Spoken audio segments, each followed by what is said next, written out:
Alright, hello everyone. It's Harry Kane doing live. This is a football block. I'm here with Brandon, Nick, and Chris. We're here live from Tottenham Hotspur Stadium. I'm just kidding. We're not here from live from London anyway. Anyway, this is the football block. Thank you all for watching. How's everyone going? What's up, guys? Welcome back to the Football Block. We're here with, I believe, our fourth episode. I'm joined here with Christian and Nick. We hope you guys are doing well. Thank you for joining in.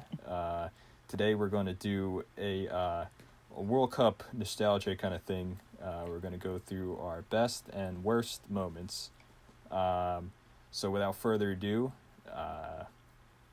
let's get started.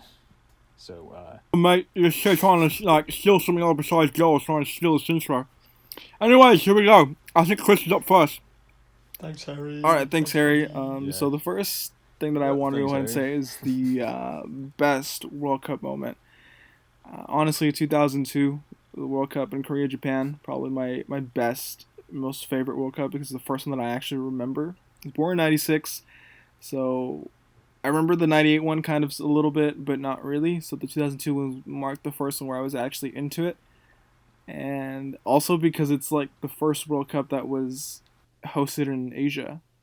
I mean, shout out to all my brown Asians, in the Philippines. Hey. But yeah, definitely that was my most favorite moment. Honestly, I don't know, Brandon. What about you? What was your favorite moment?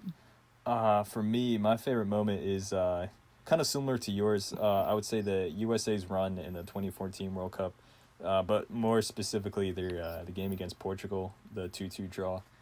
The 2014 World Cup was my first World Cup that I really paid attention to.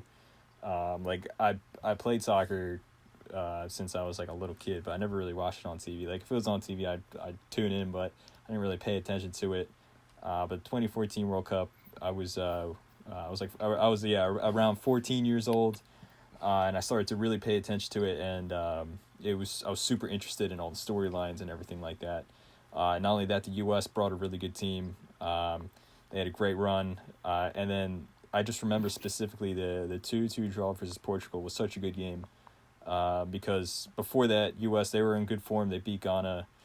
Clint Dempsey had that great goal in the John Brooks winner in the last moment, in like the last few minutes. But I didn't really expect much because like even though Portugal played bad in their first game, it's still Portugal. Like they have Cristiano Ronaldo who was coming off probably the best season of his life, the whole La Decima with Real Madrid and everything.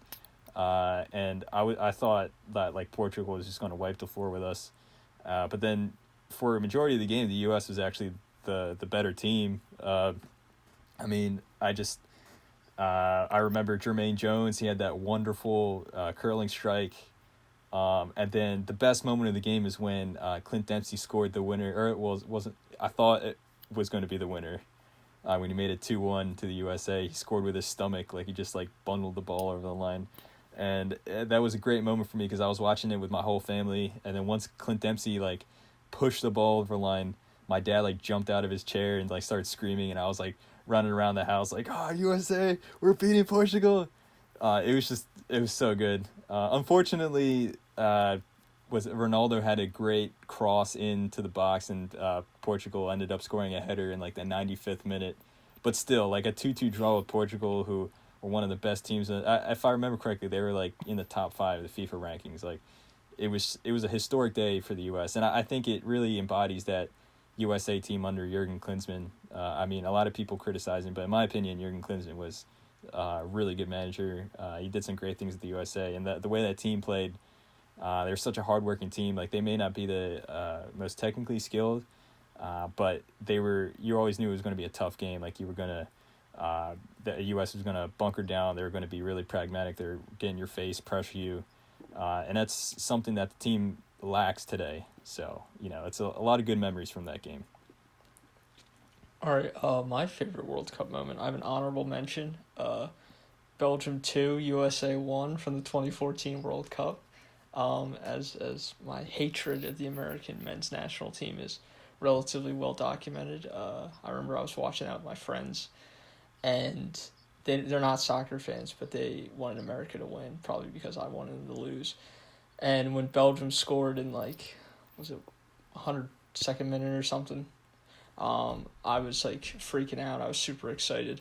But that's not my real moment. The real moment is the 2006 World Cup final, when, you know, Italy, their finest hour, sent off that bald, sissy Frenchman into retirement like he deserved, after he lashed out unfairly against Italy's hero Materazzi for no reason at all.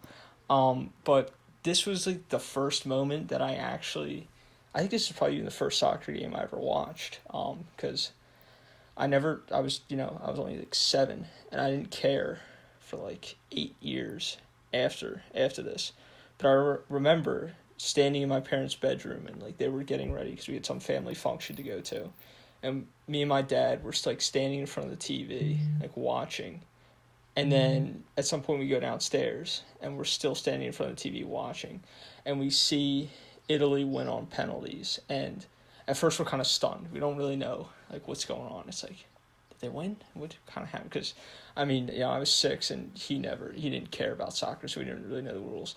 And then we see the entire Italy team celebrating, losing their minds, and we realize that Italy won.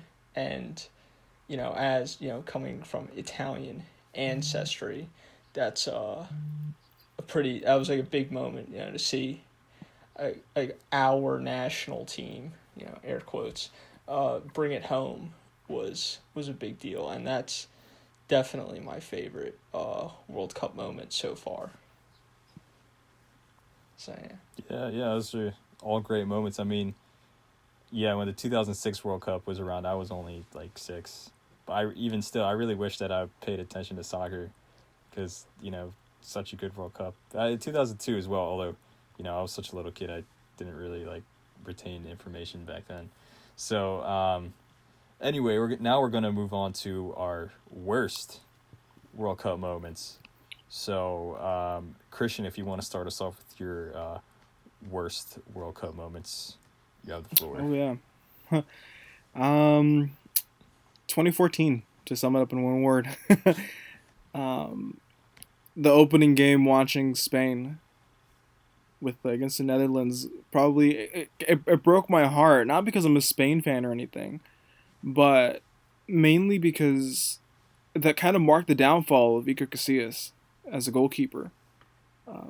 He put in a really horrible, weird couple performances during the World Cup where it just wasn't him. Obviously, after the injury when Arbeloa just basically cracked his hand,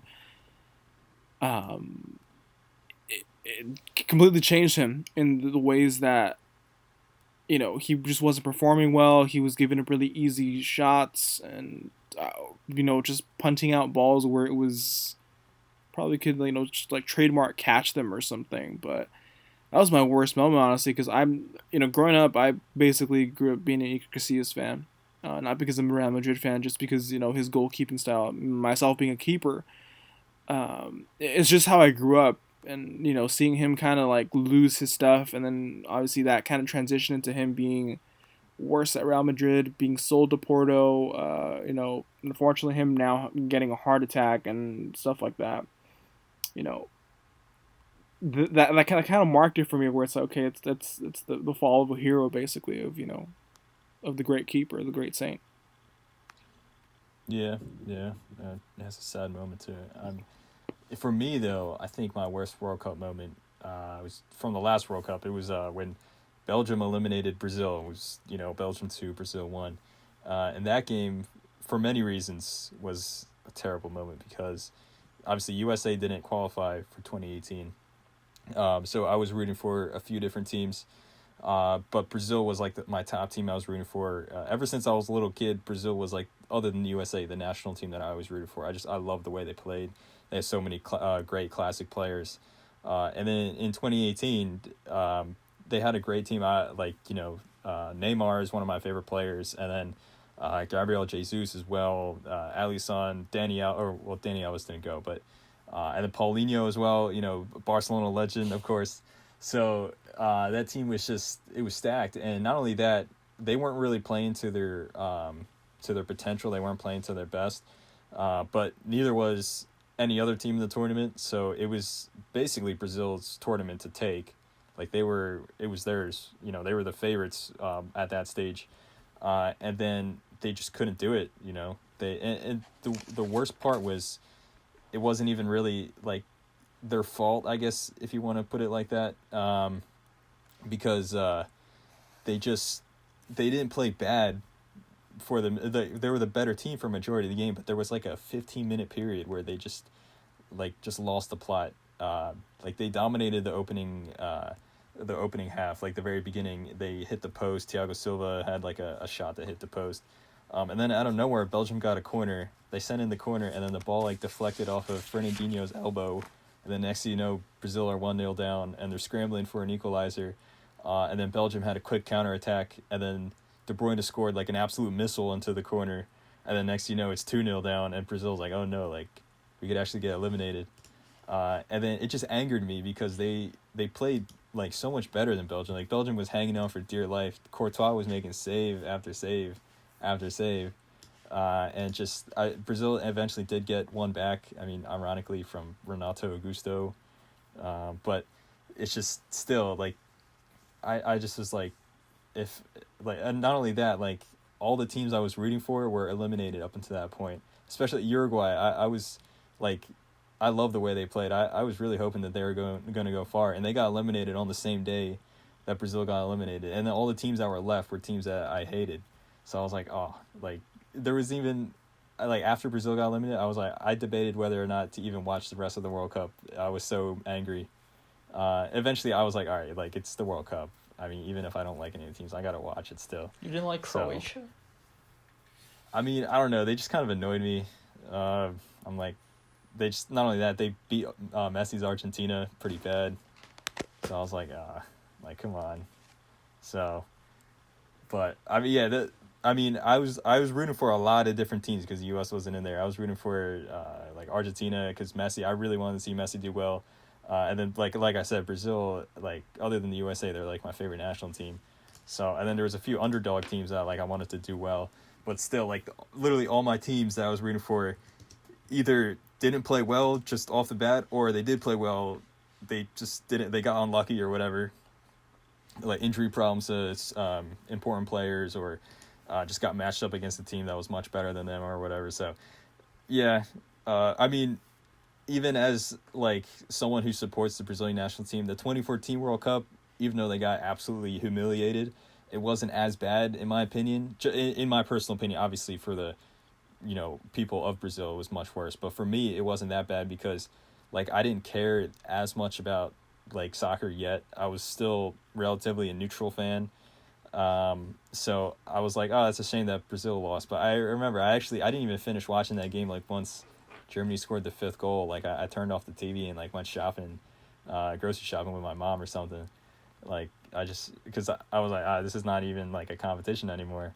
So had I already been like a huge fan of soccer, that probably would have been the worst World Cup moment for me. But since I was still relatively neutral, it wasn't as like impactful. So, but yeah, and then also the 2014 World Cup, like I said, it holds a special place in my heart. Like that's the first World Cup I really paid attention to, even though Brazil did bad. It's just the whole atmosphere around it. It was just amazing. So, but yeah, so that's for me. 2018 World Cup, Brazil versus Belgium. That's the worst moment for me. Mine's pretty similar to yours. Once again, it involves the French, and this stems from my hatred of not just French soccer, but everything about the nation of France. It personally pains me to see them succeed at anything. And my least favorite moment is every time they won a game in the World Cup, especially in the knockout rounds, and especially over Croatia. Because, with Italy not being there, and I mean, honestly, I don't even remember if Ireland was in the World Cup.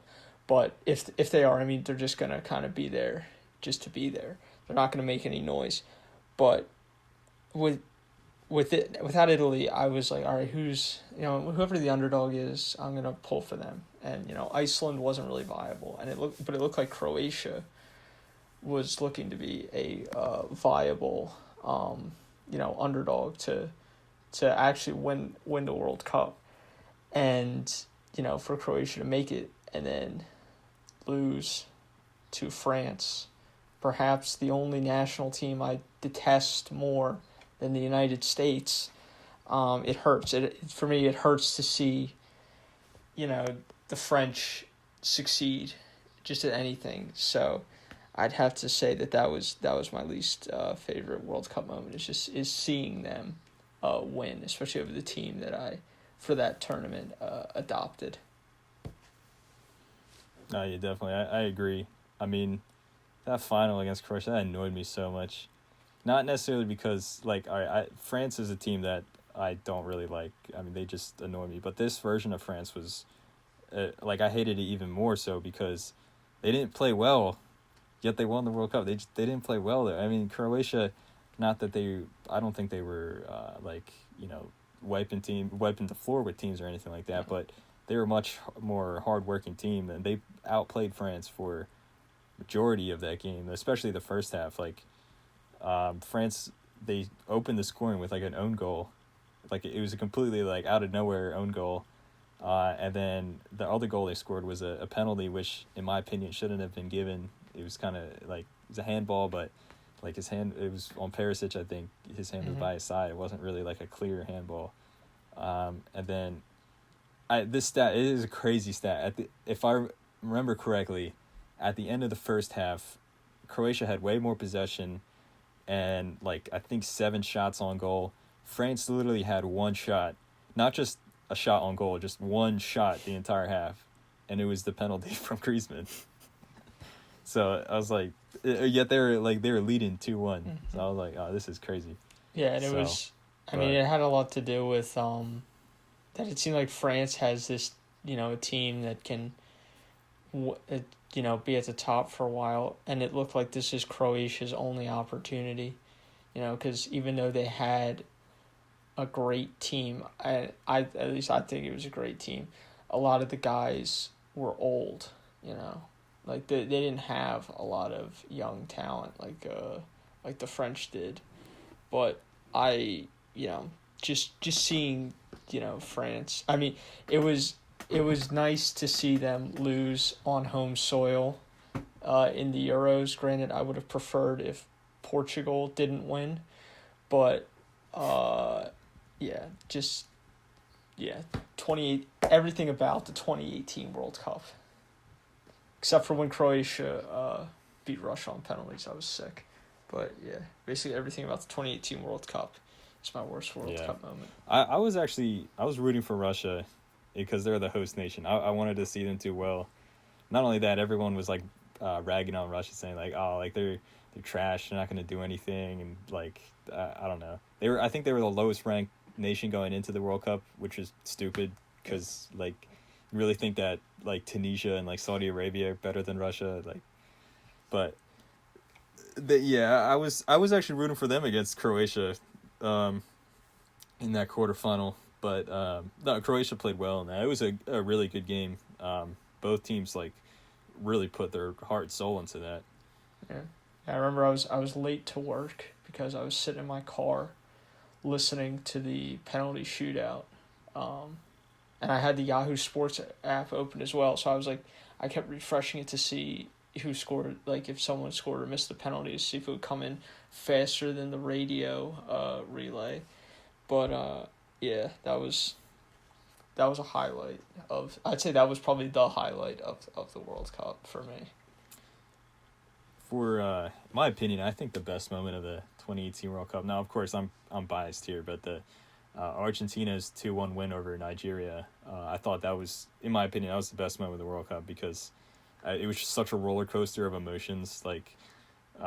Argentina were they were humiliated in the previous game, so they came into this one with a lot to prove. And then they started off greatly. They were playing much better than Nigeria. Messi scored a great goal. He smacked a free kick off the post.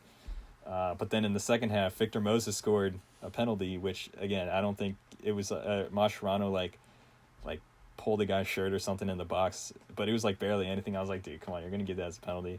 But regardless, Nigeria scored and it was 1-1. And all Nigeria needed to do was tie the game because they had better goal difference than Argentina. So Argentina was at that moment, they're out of the World Cup in the group stages. And then everything just went crazy after then. Like Marcus Rojo was like running up the field playing as a striker. Like Mascherano was the only guy back defending for Argentina. It was just an insane game. Like Higuain was missing sitters. As he does. Nigeria had, as he does. Nigeria had like 3 like clear cut chances that they really should have scored. There was like another penalty scare that there was a penalty they probably should have had a penalty, like a handball on Marcus Rojo, but for some reason the referee didn't give it. And then Rojo scored an amazing volley, and then it's 2-1 to Argentina, and then they're in the knockout stages. So it was just like it was such a roller coaster of emotions, because I started out like, oh, this is amazing. And then after that, I was like so sad. I was like, Messi's not even going to make it to the knockout stage. But then they scored, and it's like, oh, yeah, it's amazing again, so.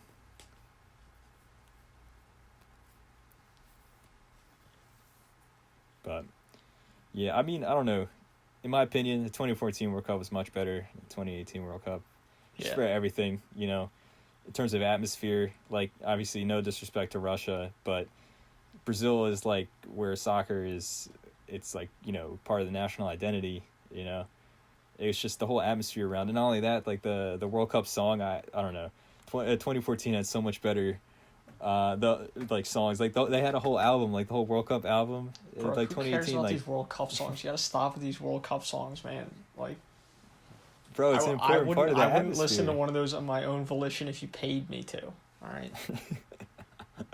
Hey, but if they're gonna they play the song after someone scores a goal, like every goal they play the song, it's got to be a good song, Not to say that the 2018 didn't have a good song, but dude, 2014 was like a whole nother level, 2010 was actually, it was probably the peak of World Cup music. 2010, 2014, talking Waka Waka, waving flag, like classic songs. No, it's all about the vuvuzelas. You don't need the song. I could just listen to 10 minutes of vuvuzela noises. Yeah. Now you're talking. Yeah, just have that as a World Cup song every year for the rest of eternity. Yeah. I'm really curious the 2022 World Cup, what the song's going to be. Dude, everything about that. I mean, they try to make it like. I have no faith in this next World World Cup. Yeah, it's going to be in the middle of the winter. That's going to be so weird. In the desert. I wonder what that summer's going to be like, because like that summer, it's just going to feel so empty, because it's like, we should be in the middle of the World Cup right now, but instead there's probably not going to be any tournaments on anyway. Yeah. So I mean, like, what other tournament you're going to have? Like they ended the Confederations Cup, which in my opinion was a dumb idea. I thought that was the 2017 Croatian Confederations Cup wasn't that great of a tournament, but the others were. It was a really cool like preview to the World Cup. Mm-hmm. So, but I don't know. We'll see. Watch it be like an amazing World Cup. Yeah. Watch them switch the schedule to like always have it in the winter or something after this. You'll have a summer soccer instead of winter soccer then. Yeah. In domestic leagues. Switch to like the American leagues, like all of North America and South America. Yeah. Yeah. They should do that anyway. I don't know why I don't do that anyway. What's like, playing soccer in like 20-degree weather? Like, I'd rather play, like, you're in England, I don't think it'll hit like super high, like what you played in like 80 degrees. Like, I mean, is that gonna kill you? Yeah. No, actually, I kind of agree. I mean, I don't know. Like, it's I don't really fully know the reason why it was set up like that. I mean, I know in the a lot of the countries in the Americas, it has to do with weather, because like, at certain parts of the year it's extremely hot, and then also some of those countries that are far south, the obviously southern hemisphere, so it's like flipped. Mm-hmm. But I don't know. I mean, that's one thing that it's really annoying, because like if you buy a guy from like a South American club, like if you are that South American club, you're losing a guy in the middle of the season, because like the summer transfer window is like the middle of the season for them. Like a lot of like, imagine if you're like a Brazilian team or something in the Libertadores, and like you're doing really well, and then your star player just gets bought by a big European club, so halfway in the season you're missing like your best player. Yeah. So Yeah, I mean, it's probably like the same reason why we have like for schools, like you have summer off. Like it probably has some like old attachment to like, you know, farming and stuff, and like they need these guys on farms or something stupid like that.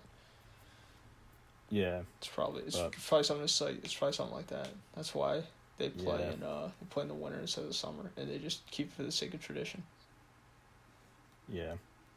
I mean, I miss the old schedule though, like how it used to be between like the 2010 the 2014 World Cup, where every summer it was great. Like, all right, you start off with the World Cup, and then the next summer you have the Copa America, and then later on the summer you have the Gold Cup, and then like in the middle of the year you have like the Asian Cup and Africa Cup of Nations, which I never really could watch because they never showed it on any of the TV channels I had. But then the next summer after that, you had the Euros as well as the Olympics. And then the summer after that, you have the Confederations Cup, which is like a good preview to the World Cup, and then the Gold Cup again. And then after that, you have the World Cup, and then the cycle just repeats itself. But now everyone's like messing up the schedule. Like, they moved the Copa America now to the same summer as the Euros. So both tournaments are on at the same time, which is going to be annoying trying to watch both of them at the same time. That's gross. Don't like that. And then the summer after the World Cup, all there's going to be is the Gold Cup. And like, granted, like I support the U.S. men's national team, but the Gold Cup is it's not the most exciting tournament. Get ready for honest. Jamaica versus Honduras. So, like like it's not them or Guyana versus like Haiti or something. Like, no disrespect to either of those nations, but they aren't exactly world beaters or anything like that. So, and then they canceled the Confederations Cup, so that doesn't exist anymore. I mean, there's plans of like a Club World Cup, like a real like World Cup, not just like 5 teams in it, but like a 24 or 32 team Club World Cup, which could be really cool or it could be a disaster. So who knows? I don't know how I feel about like never-ending club football. Yeah, that's the thing. It'd be in the summer, but that's when these guys are like, they have a break off. So how's it going to be? Like, are the teams even going to send like real squads, or are they just going to send like their reserve players? Or if they do send their like top squads, are like they going to be up to speed? Or are they just going to be like, is this going to be like a glorified like friendly competition or something like that, like a preseason tournament? I mean, I could see that being something like a cup competition, like how they'll play youngsters. They'll put out like 3 or 4 experienced players in a side, and then the rest will be youngsters or little used bench guys.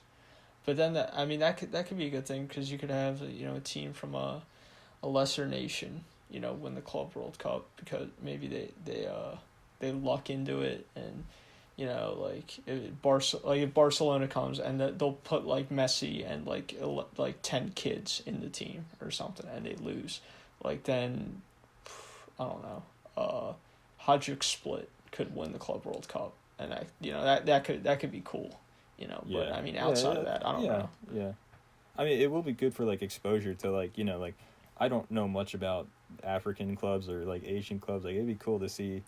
Was it like what's that one Japanese club, Vissel Kobe or something? Yeah. It'd be cool to see them go to like that famous club from South Africa, Kaiser Chiefs. I think that's the name. Orlando Pirates or something. Yeah, or the Ajax like sister club in South Africa. I forget like Ajax Cape Town or something like that. Or our new home. What's the name of our favorite Peruvian club? Where's that picture? It was the strongest. Wait, are they Peruvian? I think so. Or no, the one with the Eagles logo. Oh yeah, the one with the Eagles logo. Oh yeah. University of something. Imagine it was like Carlos Stein FC or something. That's the name of it. Okay, yeah, Carlos Stein. Imagine them winning the Club World Cup. That'd be great, man. Yeah. Dude, Brandon, or what if you go to, what is it? Ceres Negros in Cebu? Yeah, the best team in the Philippines. Ceres Negros. Just be the freaking the front, what was it, the 2-man striker team? Yeah, the Filipino duo, Yeah. That'd be really cool. See Ceres Negros win the the World Cup, Club World Cup. That'd be nice. So, I mean, first they got to win the Asian Champions League, but they're not going to do that. I mean, who knows? You never know. Philadelphia Union Club World Cup champions? ? No, now you're talking. The one thing I don't like about the MLS is they switch out players, like the whole like trading system. Like it's weird. I don't like it. You know, like the Union, they had so many good players that they had like a lot of players who I thought played well for the club, and then they just have to let them go. Or you look at like Atlanta United. Look at their team from like 2 years ago when they won the whole MLS Cup. Like 60% of those players aren't even at the club anymore. So, yeah. But going on from there, do you guys want to go into the your most loved six-a-side? Yeah. Yeah. So yeah, we Sure. got a lot of time Six-a-side. left. So yeah. So I guess Nick, do you want to go first for this one? I would love to go first. Okay. Yeah. So, all right. I forgot to explain to our great fans watching. We're gonna do. We made a list. Each of us made a list of our like a six-a-side. So like a goalkeeper plus 5 players, and a manager. Right? We guys did. Yeah. Manager. Yeah. Okay. And a manager. So like our favorite players, like our most loved players. But the catch is they can't be from the club you support or the country you're from. So like for example, I'm a Barcelona fan, and I'm American, so I can't have any Barcelona players or any American players in my six-a-side. It has to be players I like that aren't from the clubs the club and the national team I support primarily. So, without further ado, I don't even have American players that are my favorite. I mean, for me, there's a lot like Pulisic. I would Tim Howard, of course, Clint Dempsey. The best, the GOAT. But yeah. Maybe Donovan. Yeah, Donovan annoys me now. I mean, 5 years ago, yeah, but Donovan annoys me now. Trying to tell people to root for Mexico in the World Cup, like, dude, what are you doing? That's cringe. But yeah. Anyway, Nick, you can start us off with your most loved six-a-side. All right. In goal, we have I'd say the person who started the greatest soccer highlight of all time. We have Manuel Almunia, and he's in here literally just for his double save against Leicester in I thought we said no players from the ones we support. He was an Arsenal. Yeah, he was an Arsenal player. He was an Arsenal player. Watford. Okay, we just pretend his time at Arsenal didn't even exist. All right. No, that's not fair. Okay, fine. I'm just keeper. gonna throw out a name. I'll say Tim Krul, because this season he did the thing with the bottle and he got Tottenham out of the League Cup. Okay, center back, Koulibaly from Napoli. I just think he's really good. He's good. Good center back. Center defensive mid, N'Golo Kante. I think he's a machine. He can make any team great. Like you could put him on Leyton Orient and they'd be in the Premier League in 3 seasons. He's just insane. Attacking midfielder, I have Kaká. Before he moved to Real Madrid and instantly became their second fiddle, he was just insane at AC Milan. He was a killer, and it's a shame that he kind of fell off like he did. But I mean, there's a period of time where no one could touch him. Up top, I have the man who was responsible for actually one of my favorite seasons in the Premier League. When Leicester won it all, I have Jamie Vardy. He's having a party all the time.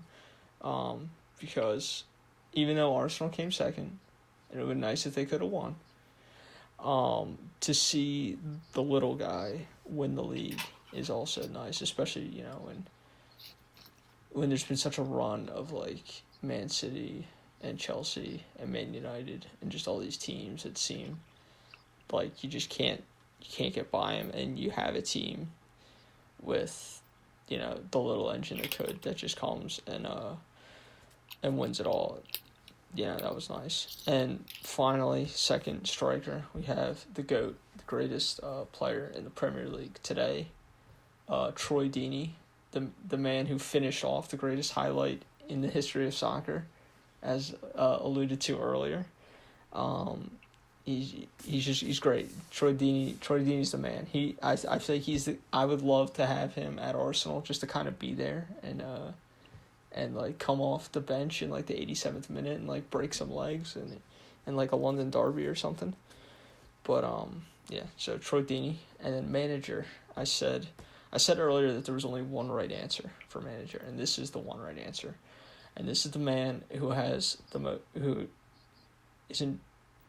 is responsible for the most swashbuckling and exciting and revolutionary style of soccer in England today.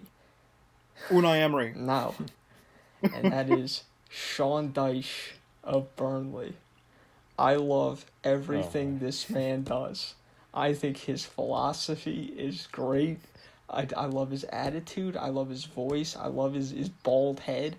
Like if we didn't have Arteta, and I like Arteta, I would fly to London or to Colorado, and I would, or wherever I have to go to, demand a hiring, and I would say Stan or someone else at the club, hire Sean Dyche. This guy is the future. He's the man. He is he is the British steel that we need in North London, because his grit, if he had some more talented players, his grit would win him a championship at Burnley. So Sean Dyche is the manager of my dream 5 and/or 6 aside. Sounds good. Well, thanks for your kind words, Nick. I love you, Sean. Thanks for your very kind words. I love you so much. I love you too. I love you too, Nick. All right, Christian, do you want to go next, or you want me? It's up to you. All right, yeah, no, definitely. I'll say my next one. So keep. In order to avoid Casillas, because obviously he's my favorite player, I would probably say Andre Onana, the one from Ajax, their keeper. Mainly because he's training under Edwin van der Sar. For anyone to get the honor to train under such an amazing goalkeeper, despite him being obviously a Man U goalkeeper, and myself being a Liverpool fan, to be trained by one of the greats is nothing small. And to be able to actually portray his style is even better, which is really, really great. That's why Andre Onana is probably my favorite goalkeeper as of right now, most loved. Andre Onana. Next one, I have to do this. Absolutely have to do this as who I am, my identity. David Alaba, greatest guy ever. Really wholesome off of the field. You can't really hate him. I mean, he's you can pretty much play him in any position. He'll be great. I think Neuer once said as well, how about you switch him out for me and you play him as a keep, because he practically play that position as well. So, David Alaba. Let me go ahead and go over and switch a little bit back in the day. Or maybe not so back in the day, but Andrea Pirlo. My God, what a free kick specialist. That guy is an absolute chad when it comes to free kicks.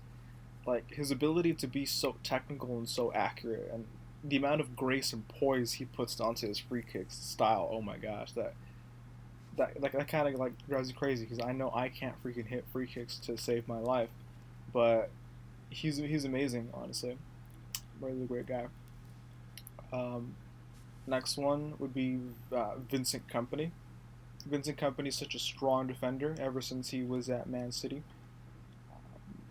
The main reason why we lost last season was one of our first rocket out from the box, but he's a great defender in all opinion. Most love. I don't think anyone can hate the guy.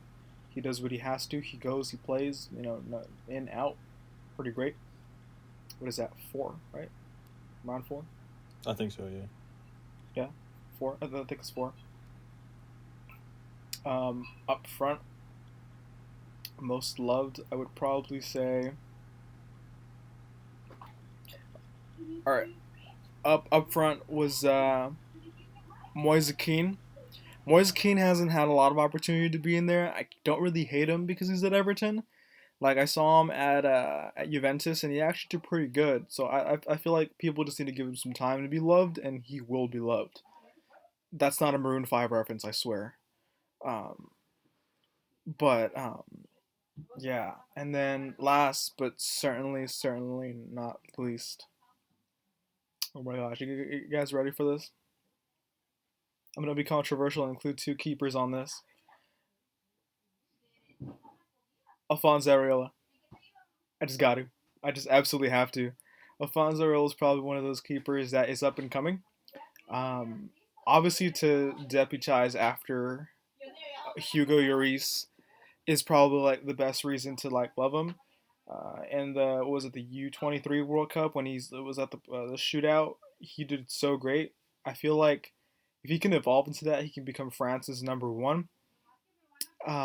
So yeah, that's probably my most lovable six. Yeah, I really like that Filipino pride in there. Areola and Alaba. Who's the manager? Right. Oh yeah, I who's your forgot manager? my manager. My manager, even though particularly, it's not that I don't like this team, but Arsene Wenger. Maybe just to troll Nick a little bit, honestly. Arsene Wenger. No, seriously though, um, best one. I'd probably have to say Brendan Rodgers. Brendan Rodgers had a like weird off start at Liverpool. He's from Oh wait, Liverpool though. I, You I can't. you know Yeah. I can't include that crap. Yeah. Oh, you're right. So next person on the list, Poch. Poch is kind of loved all over the place. You can't really hate him for anything. There's nothing else you can do. I mean, his time at Tottenham was kind of cut short, but I feel like he'd been given more time at Tottenham. Uh, I feel like he would have done great. You know, like I mean, might not have won trophies, but he would have done better than most people at Spurs. I mean, he's doing better than Jose, especially right now. But no, Lamau Spurs. Yeah. All right. For me, let's see. I'll start in goal. I have. All right. I'm gonna break the rules a little bit here. Right? Technically, I have Andre Blake. Now, he plays for Philadelphia Union. Philadelphia Union, it's the team I support in the MLS, but they're not my like favorite club team. Like I'm a Barcelona fan, but Philadelphia Union is a team I do support. So, but they're not my primary team, I guess, if you want to make that distinction. This guy bending the rules. But Andre Blake, I mean, Jamaican hero. Been the Union's best player for the past like 5 years or something like that. He comes up in the biggest moments. He makes some really amazing saves all the time. He's always stands up. He's always the guy that when you need to rely on, he shows up. He does the same thing for Jamaica in the Gold Cup. I felt so bad when the U.S. beat Jamaica was it 2017, and Andre Blake broke his hand in the final. He made like this insane save, but then like landed weird. I felt so bad for him. But he's such a good player. He's also a really humble guy too. So he's a good family man. So anyway, moving on from there, in defense, I have Giorgio Chiellini. And, it was hard for me to choose a defender. But I thought I had to put Chiellini in there because I respect the way he plays. I love the way he plays. He's not afraid to like put himself to put himself in danger so he can save his team. I just remember specifically his performance against Tottenham in the I believe 2018 Champions League round of 16. That's one of the best defensive performances I've ever seen. Like he was making clearance after clearance, interception interception to interception. It was amazing. He was so good in that game. I just feel unfortunate that he's really old now. He's probably going to retire soon. He's never was a fast guy. Now he's even slower, but he also has some injury problems. But he's such a class defender, though. Moving on from there, this guy's a little underrated. We have Charles Aranguis from Chile. Charles Aranguis. Yeah, he's such a good penalty taker. he's honestly the best penalty taker I've ever seen. Every penalty he takes is like a rocket into the upper 90 or into the corner. I mean, over the past few years, like Chile has, it seems like a penalty shootout in literally every tournament they play in, and I don't think Aranguis has ever missed a penalty in one of those shootouts. Not only that, he's a really smart defender. He's a really hardworking guy. He's box to box, so he scores some nice goals, but he has some really good defensive play as well. And he's really good for Bayer Leverkusen too. He's a really underrated guy. Not many people talk about him. But yeah, he's very good. And then on from there, we have James Rodriguez. Of course, I love the guy. Such a good player. I love the insane goals he scores. I love his goal celebrations. He's a really cool, like down to earth kind of guy. It seems too. Unfortunately, he plays for Real Madrid. I hope he leaves. I saw some transfer rumors saying that there was a really bogus one saying that he's going to Wolves or something like that, which that'd be pretty cool, honestly, to see him at Wolves. That'd be amazing. You mean he's going to Portugal?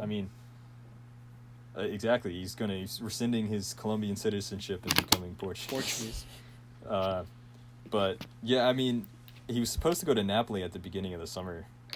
That deal kind of fell through, and then now it says he might go to Inter Miami, which I hope he doesn't until he's like 35 or something like that.